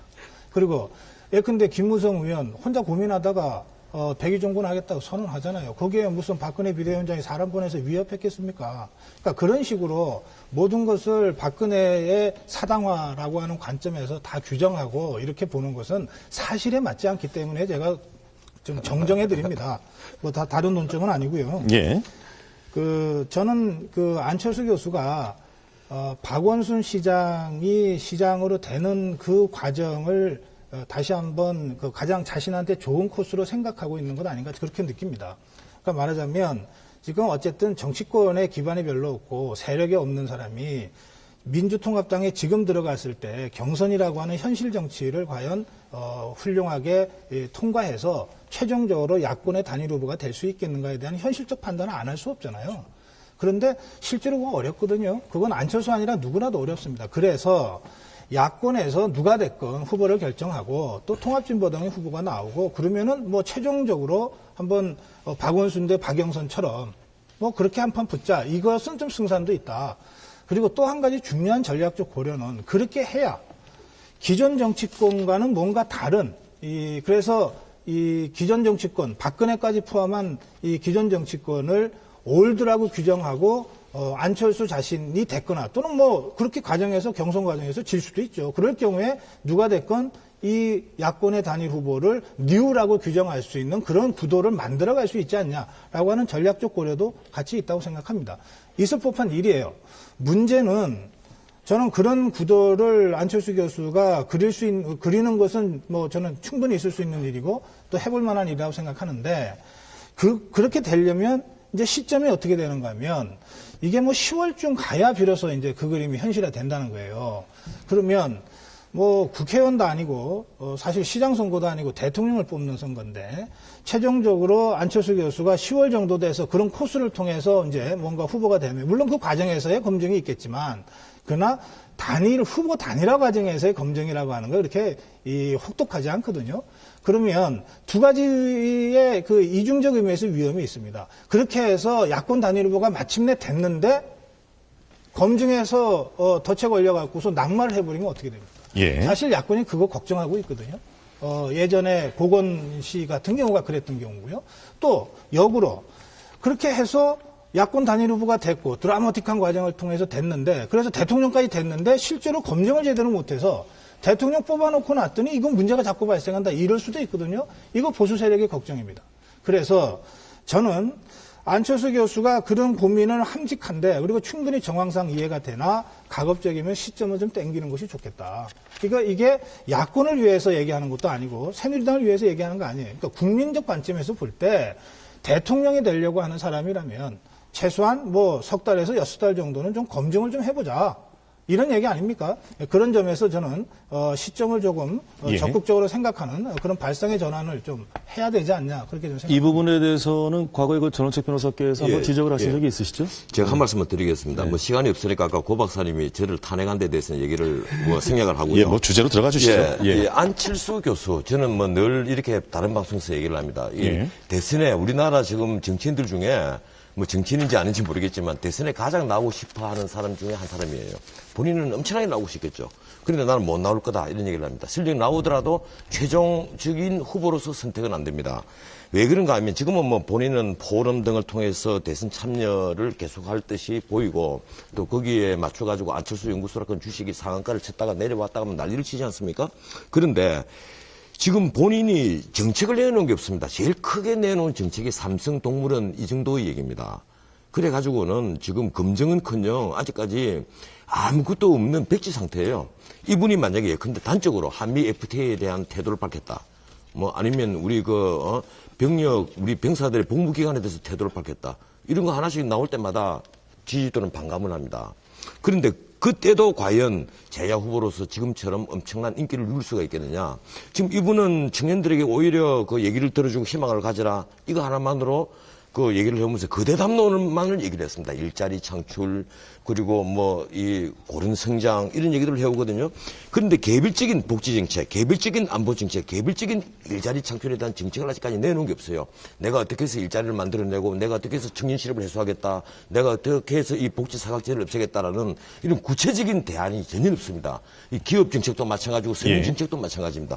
그래서 난 이분이 지금 공부를 해서 어느 때 대통령이 되겠습니까? 우리가 깨놓고 말해서 이게 대선에 나올 정도로 공부를 하려면 한 10년에도 모자랄 겁니다. 근데 이분이 이제 공부한다는 건데 저는 그래서 이분이 절대 대선에 못 나온다. 나오고 싶지만 나온다 하더라도 최종 후보로서 선택될 여지는 거의 없다고 저는 봅니다. 예, 이철수 수장께서. 안철수 원장의 행보가 좀 아쉬운 대목이 있을 수 있다고 봅니다. 예. 그런데 지금 말씀하신 대로 왜 금정 자기 걸 안 꺼내놓느냐. 만약에 대통령을 하겠다고 한다면 이런 안철수의 대한민국이 뭔지를 꺼내놔 이런 말씀은 지당한 말씀이신데 본인이 안 꺼내놓는 건 두 가지 이유가 있다고. 우선 대선 출마 선언한 거 아니잖아요. 그러면 안 한 사람한테 자꾸 내놓으라 하는 건 너무 강박하는 거 아닙니까? 그럴 필요 없고요. 시간 때 되면 내놓겠죠. 또 하나는 지금 안 내놓으니까 불만이 생기는 거 아니에요. 그것도 감수하겠다는 거 아닙니까? 예컨대. 그러니까 안 내놓은 거 가지고 비판하면 되는 것이죠. 근데 안 내놓으니까 결격 사유가 있다 이렇게 비난하는 건 좀 더 과도한 것 같고요. 저는 두 가지 좀 이렇게 구분해야 된다고 보는데 안철수 현상은 좀 다를 수 있다고 봅니다. 그러니까 이미 안철수 현상이라는 하나의 흐름은 안철수 원장 개인이 마음대로 못하는 흐름이 있거든요. 그러니까 그 흐름을 지금의 야권이 어떻게 잘 결합해서 융화시켜서 하나로 만들 거냐의 고민이 있는 것이고 그 고민을 안 교수도 해야 되는 거죠. 자신만 야권에 들어간다고 해서 다 딸려올 거 아닙니까? 안 딸려올 거 아닙니까? 그죠?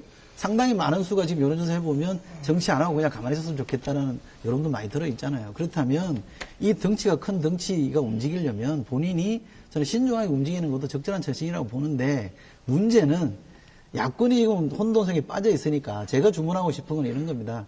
기왕에 정치 대선에 출마하든 안 하든 어떤 대한민국 이 발전에 기여하겠다고 하면 지림이 열려난 야권에 일정한 역할을 좀 해서 야권이 좀 제자리 잡아가는데 좀 기여를 했으면 좋겠고 그것이 잘 평가받아서 대선에 나갈 수 있는 하나이고 디딤돌이 된다면 좋겠다는 게 제 바람입니다만 그것도 그 양반의 선택이죠. 정책 공부가 안 돼가 있다는 것은 제만 혹시 이 문제에 대해서 아니 그분이 멘트들이 다 지적한 내용들입니다. 아니 그 책 보면 좋던데요 저는. 아니 그 뭐 윤 선생이나 김종인 선생이나 전부 다 멘트. 알겠습니다. 이 부분에 대해서 우리 진 교수님 얘기를 좀 듣고 가죠. 제가 그분에게 주목하는 것은 그분이 다른 후보들이 얹지 못했던 어떤 메시지를 갖고 있다라는 겁니다. 그게 일부를 벌써 이제 한나라당에서 벌써 새누리당에서 이제 카피해가고 있죠. 경제 민주화라는 화두거든요. 그래서 저는 지금 뭐 대기업과 중소기업 상생한답시고 뭐 정운찬 총장 들여다가 뭐 했었잖아요. 동반선장. 네, 예. 동반선장. 아니, 그런 식으로 시작을 한 거죠. 아니, 그런 식으로 자꾸 아니 그게 하시면 안 아니라요. 됩니다. 왜 경제민주화가 안철수의 화두였습니까?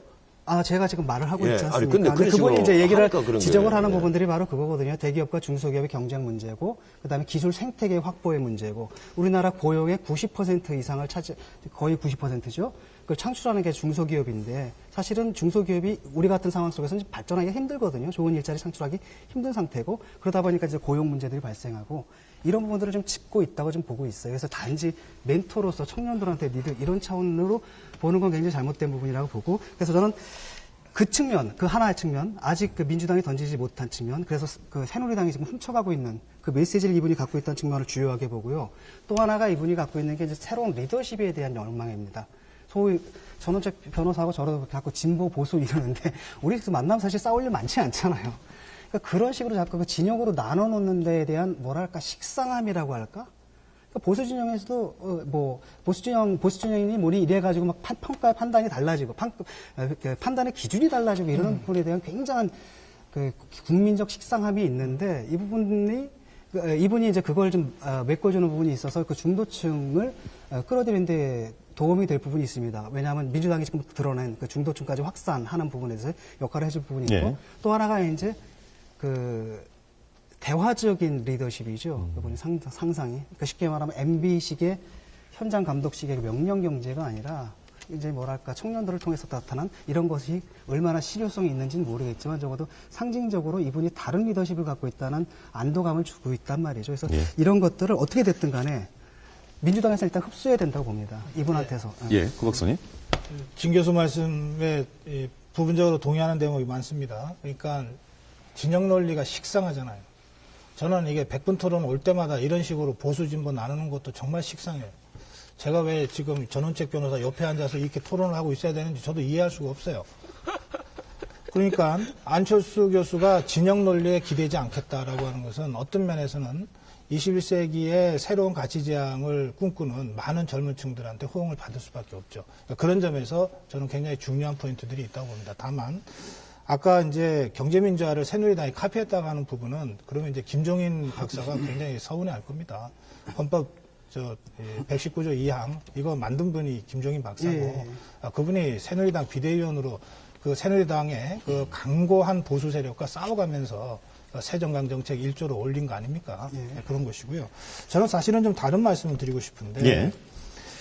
자, 저는 안철수 교수가 이철희 소장이 얘기한 것보다도 훨씬 더 이미 정책 비중이 커졌다고 생각합니다. 그러니까 쉽게 말씀드리면 지금 야권에는 문재인 후보까지 포함해서 김두관 지사까지 포함해서 박근혜 비대위원장하고 제대로 한 판 붙어볼 수 있는 거의 유일한 사람이 안철수 교수다라고 저는 생각합니다. 이미 그렇게 만들어져 버렸어요. 이번 총선 결과가 그런 바람과 그런 흐름을 더 강화시킨 측면이 있습니다.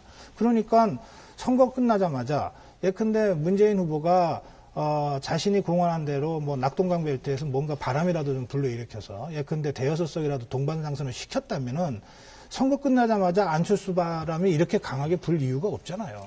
맞으면 선거의 이 성적표가 총선의 성적표가 문재인 후보가 받아들은 성적표가 초라한 겁니다.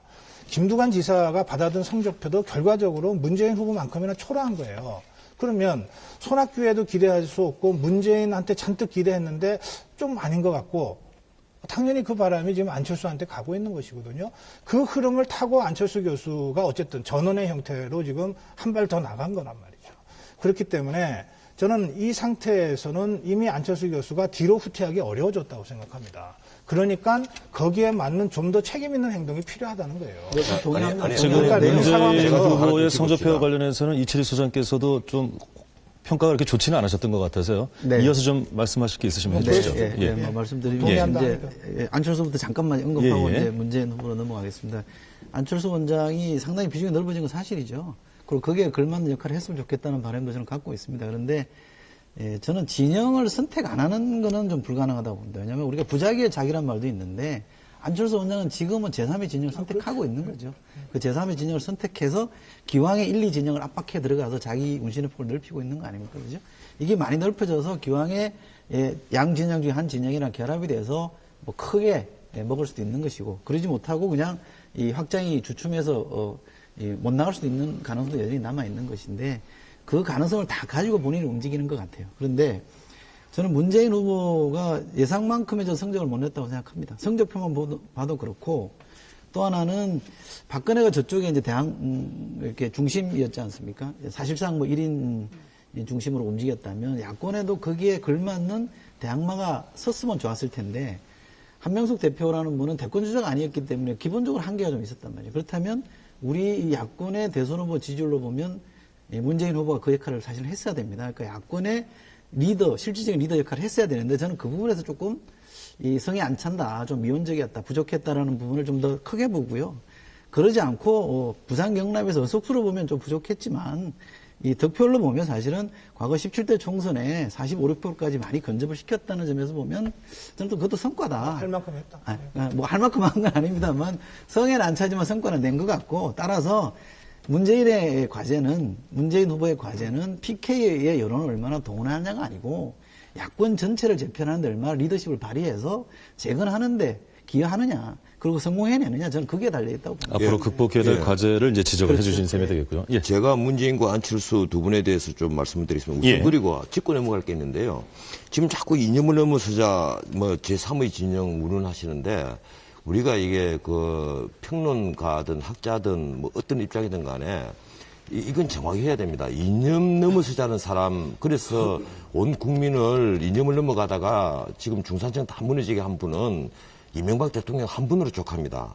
이 정치인이란 이념에 충실한 사람이 가장 정직한 정치인이 되고 가장 훌륭한 정치인이고 성공한 정치인이 되는 겁니다. 이념을 넘어서는 정치인이 어떻게 훌륭한 정치인이 되겠어요?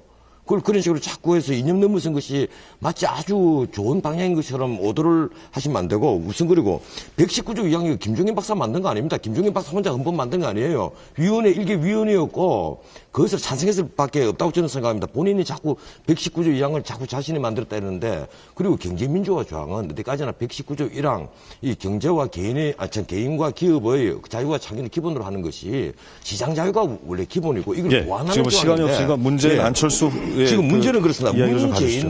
문재인 후보 이러면 우리가 뭘 하는 건 친노계 지금 대표주자로 인식을 되어왔습니다. 그분이 제일 큰 메리트가 뭐였습니까? 바로 겸손입니다. 문재인 하면 겸손이 가장 미덕이었는데 이번 총선을 쭉 지나면서 문재인에게서 가장 타격이 컸던 부분이 저는 그렇게 생각합니다. 이 겸손한 부분이 많이 으깨져 버렸다. 이 안철수 부분이 아직까지 내가 그 정책이 안 나왔다 그런데 솔직히 정책이 안 나온 건 맞죠. 그 정책을 마치 감추고 있으면서 때가 되면 내놓을 것이다. 그것은 안철수는 이미 정치인입니다. 정치적으로 행동하지 않아요. 안철수가 한마디 하면 신문 일면에 납니다. 그러면 정치인이죠. 그런데도 정책을 내놓지 않고 때가 되면 나올 것이다. 그러면 국민 희롱죄로 처벌을 해야죠. 그건 말이 안 되죠. 그리고 지금 우리가 김두관, 김문수, 손학규 이런 분들에도 지금 전혀 주목을 하지 않는데 이분들이 지금 2%가 부족한 상황입니다. 여권에 보면 또 있죠. 정운찬, 정몽준 또 이런 분들이 김문수 이런 분들이 있는데 이런 2% 부족한 분들이 이 2%를 메꿔가는 소재를 찾는다면 또 다른 이제 큰 용어로 빅 용어로 성장할 수 있는 기회가 있겠죠. 예. 그래서 앞으로까지 대선은 이제 8개월밖에 남지 않았는데 이 8개월 동안에 어떠한 이합 집산과 어떠한 변화가 있는가는 이 정치는 살아있는 생물 같은 거거든요. 그걸 섣불리 추측해서 앞으로 이 문재인과 안철수와 박근혜 3파전에 불과할 것이다. 이런 예단은 저는 할 수 없다고 생각합니다. 그것은 저희가 꼭 하는 것이 옳다라는 측면이 아니고 한번 예단을 해보자는 얘기고요. 예. 그 노무현 후보 같은 경우에도 이렇게 굉장히 많은 굴곡들이 있었습니다. 예. 그래서 아까 저는 그 말에 동의합니다. 선거 결과 나쁘진 않았거든요. 문제는 그냥 이 선거 패배로 인해서 그분이 거둔 선거가 완전 빛을 발해버린 거죠. 그래서 그런 측면이 강하고, 그래서 앞으로 말씀하신 것처럼 이제 민주당 내에서 어떤 카리스마, 지금 지도력이 없잖아요. 그 지도력의 핵심, 이제 대권 주자 중심으로 이게 재편이 돼야 되는데 그 가운데서 이분이 어떤 지도력을 행사하느냐에 따라서 달라질 부분이라고 보고, 안철수 씨 같은 경우에는 다른 건 몰라도 이분이 정치에 관심 없다라고 하지만 그 타이밍 고르는 거 보면 굉장히 정치적 감각이 있거든요. 굉장히 타이밍들을 잘 고릅니다. 그래서 이분도 분명히 어떤 출마 시점에 대한 있고, 지금 뭐 일부 언론에서 6월 말 이렇게 나오는데 그때 정책이 나오겠죠. 사실 출마도 안 했는데 정책부터 내놓고 검증받으라 이렇게 얘기할 수는 없거든요. 우리 입장에서 조금 늦는 게 좀 답답한 건 있겠지만은 뭐 6월 말이라 하더라도 늦지는 않는다고 생각을 합니다. 예. 알겠습니다. 한 말씀만 예, 드릴게요. 아까 제가 그래서 현실 정치 속에서는 이미 안철수가 갖고 있는 정책 비중이 굉장히 커졌다는 거예요. 그래서 후퇴하기가 어려워졌다는 겁니다. 지금 와서 후퇴를 한다는 것은 그 본인은 아무것도 안 했는데라고 항의할지 모르지만 이 굉장히 무책임한 행동처럼 돼버립니다. 이미. 그래서 저는 나갈 수밖에 없다고 생각하는데 이 경우에 저는 두 가지를 안철수 교수 또는 안철수 캠프에서 좀 고려를 잘 해야 된다고 생각합니다. 예. 첫째는 이철희 소장 말씀하신 대로 이게 정말 제3후보로 가면 박근혜 민주당의 후보 그리고 안철수 이렇게 가면 박근혜 필승이죠. 이거는 결과적으로 야권표 분열로 가게 될 겁니다. 안철수 교수가 여권표도 일부 잠식, 야권표도 일부 잠식 하겠지만 그래도 이것은 야권 분열로 결론이 날 것이기 때문에 사실은 지난 서울시장 선거 때 반 한나라당, 반 이명박 정권의 입장을 분명히 한 안철수 입장에서 볼 때는 논리적으로 일관성이 없어요. 그래서 저는 전략적으로 민주통합당과 일정하게 거리를 두고 나중에 함께하는 식의 전략을 구사할 수는 있지만 크게 봐서는 새누리당 박근혜와는 다른 야권의 진영으로 생각하고 움직이는 거가 현실적으로 불가피하다고 저는 생각합니다. 그런데 우선 이것을 확실하게 해야 됩니다. 네. 그래야 혼란스러운 여러 가지 그 메시지를 안 줄 수가 있어요. 이번 총선에서도 사실은 정당이 아니라 사람 보고 찍으라고 하는 메시지 잘못 주는 바람에 얼마나 많은 혼란이 생겼습니까? 예. 그러니까 그런 것이고 두 번째는 기왕에 그렇게 해서 야권의 자신의 정체성을 세우려고 한다면 민주통합당은 존중해야 될 파트너입니다. 지금 민주통합당에서 사실은 빨리 나와라라고 하는 얘기를 하고 있잖아요. 새누리당에서 하고 있는 것이 아니고 새누리당에서도 일부 하지만 사실은 민주통합당 쪽에서 훨씬 더 강하게 안철수 교수에 대해서 요구하고 있거든요. 무시하면 알겠습니다. 안 됩니다. 예, 예. 어떤 형태로든 답을 해줘야 됩니다. 알겠습니다. 지금 뭐 두 가지를 지적을 해주셨고요. 지금 백부터는 아주 뜨겁게 네 분께서 토론을 하시는 가운데 마칠 시간이 다 됐습니다. 지금 마지막으로 네 분께 공이 한 3, 40초씩 드릴 수 있을 것 같은데요. 이 시점에서 뭐 여러 가지 예단은 좀 다 했고요. 이 시대에 우리가 그 미래 권력에게 원할 수 있는 리더십, 뭐 여러 가지 덕목이 있겠습니다만 본인이 생각하는 그 최우선 덕목 하나씩만 좀 짚고 기대를 하면서 마무리할까 합니다. 진중권 교수님께 처음 드리겠습니다. 예. 네. 이따 드릴까요? 아니요. 불편하시면 제가 뭐 그냥 하죠. 예, 말씀하시죠. 예. 역시 가장 중요한 건 지금 국민들이 어떤 고통을 받고 있는가. 그걸 분명히 알아야 됩니다. 지금 비정규직이 엄청 많잖아요. 예. 대부분 직장을 가진 분들도 그 직장을 잃을까봐 굉장히 걱정들이 많거든요. 그래서 정치권에서 거기에 대한 분명한 메시지를 그러니까 선거용으로 그냥 대충 던지는 게 아니라 제대로 된 그 당장 풀 수는 없다 하더라도 장기적으로 풀 수 있는 플랜을 제시하는 것이 가장 중요한 덕목이라고 저는 그 생각을 합니다. 예. 알겠습니다. 다음은 전식 변호사님. 그 지도자로서의 그 지혜, 그리고 그 지혜의 그 바탕이 되는 지식이 있어야 되겠죠. 그리고 무엇보다도 이 우리 60년 동안에 장관이 60명씩 바뀝니다. 그래서 용인수를 갖춰서 제대로 사람을 쓸 수 있는 그런 분이 등장을 해야 되겠고, 무엇보다도 정의감과 결단력이 있어야 됩니다. 근데 이런 모든 덕목을 갖춘 이 정부가 이 문민정부 들어서 한 번도 탄생하지 않았어요. 이제 그걸 기대를 해야 되는데 지금 등장한 후보 중에 저는 그런 분이 참 눈에 보이지 않아서 가슴이 아픕니다. 네, 다음은 고성욱 박사께 드리겠습니다. 오늘 토론 주제가 이제는 대선이다 이렇게 돼 있네요. 예. 저는 대선이 이미 시작됐다 이렇게 생각합니다. 그리고 이번 대선의 승패는 민생에서 날 것이라고 저 생각합니다. 그래서 여야의 대권 주자들과 양당이 어떻게 민생 문제에 대해서 진정성을 갖고 접근할 것이냐 이걸로 승부를 보기를 바랍니다. 네, 이철수 선생님께 다르지 드리죠. 않습니다. 보통 사람의 삶을 결정하는 것은 정치의 질이라고 봅니다. 정치의 질의 상당 부분은 대통령이 누가 되느냐이기 때문에 대통령이 좀 더 차별화된 해결책을 갖고 나와서 국민들에게 검증받고 그럼으로써 심판받아서 그것을 가지고 대통령을 잘 해내는 그런 식의 프로세스로 진행됐으면 좋겠습니다. 예, 알겠습니다. 애초에 저희 100분 토론 주제를 이제는 대선이다로 잡고, 네 분의 토론자를 모시겠다고 예고를 했더니, 트위터에 어떤 트위터원이 이렇게 올렸다고 합니다. 적벽대전이 예상이 된다라고 했는데, 어떻게 네 분께서, 예? 글쎄요, 뭐, 그거는 우리 시청자 여러분들께서 평가하시겠습니다만, 아마 네 분께서 부족한 시간 가운데서도, 시청자들께서 궁금해 하시는 자신의 견해에 대해서 충분히 피력해 주시지 않았나 하는 생각이 듭니다. 대단히 감사하고요. 혹시 좀 미진한 점이 있다면 앞으로 향후 또 우리 8개월 기간 동안에 또 논의할 수 있는 기회를 갖게 되기를 희망하겠습니다. 늦은 시각입니다만 100분 토론, 뜨거운 토론을 함께해 주신 네 분께 감사드립니다. 그리고 오늘 방청석에서 함께해 주신 방청객 여러분께도 다시 한번 감사의 말씀을 드립니다. 또 시청자 여러분께도 감사의 말씀을 드립니다. 대선은 이제 약 8개월 정도 남았습니다. 아마 이 시간 이후로도 끊임없는 변수, 또 정치권에서 나오는 구도적인 문제가 됐건 이슈에 의해서건 여러 가지 파장이 나올 것 같습니다. 또 이것이 아마 확대 재생산되면서 새로운 이슈를 만들어낼 것 같습니다. 이 모든 이슈와 파장이 결국 국민들께서 판단하는 기준이 될 수 있다는 것. 이것이 아마 우리 대선을 볼 수 있는 중요한 관전 포인트 중에 아닐까 그런 생각을 해보겠습니다. 오늘 100분 토론 여기서 인사드리고요. 저희는 다음 주 화요일 날 다시 찾아뵙겠습니다. 여러분 고맙습니다.